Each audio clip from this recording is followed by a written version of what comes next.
At least 4 people are dead, including one of the assailants, and 15 others wounded in what has been called a terrorist attack by Austrian police. A witness described the moment the shooting began.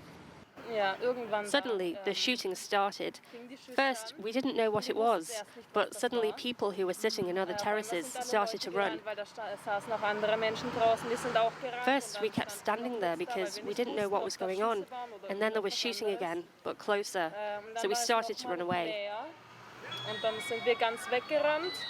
Because we did not know if we were running in the right direction, we ran into a hotel and hid there. According to Austrian Chancellor Sebastian Kurz, the motive may have been anti-Semitic, given that shooting began outside Vienna's main synagogue.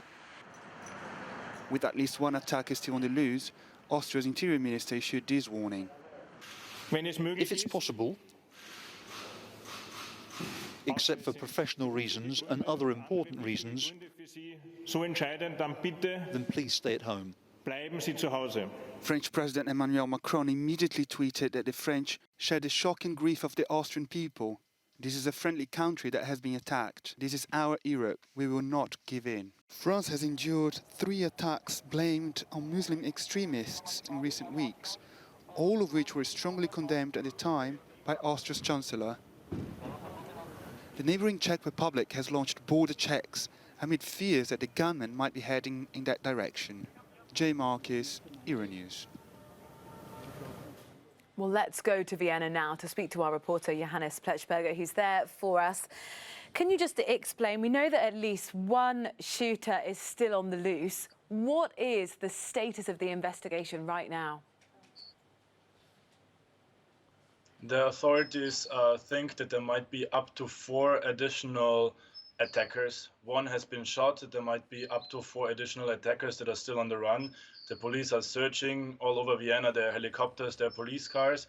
And as we heard, the government says the people should not leave their homes. So it's a very tense situation, and it's unclear how many additional attackers, terrorists, there are still on the run. The last that we know is that the terrorist that was shot was a follower of ISIS, and some eyewitnesses heard a detonation that night. As we know, the explosive belt the shot terrorist was wearing was a fake, but the police had actually detonated, had caused the detonation when they opened his home. So we don't know if this was the detonation that the eyewitness was hearing. This is the latest information we have. Police are still looking for additional suspects. And Chancellor Sebastian Kurz is holding a series of emergency meetings today, particularly this morning, going to address the public later on. What else do we know?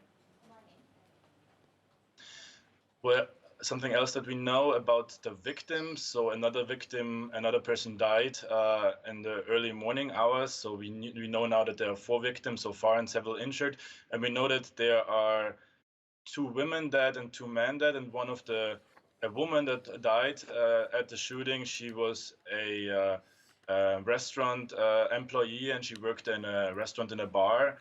So this shooting was right in the center of Vienna, where a lot of people were out on the streets. It was the last evening before the lockdown, before the nighttime lockdown. And there were a lot of people out, and they tried to enjoy the warm, quite mild weather. But this turned out to be a real nightmare for Vienna that hasn't happened in years, decades, and the city is really under shock.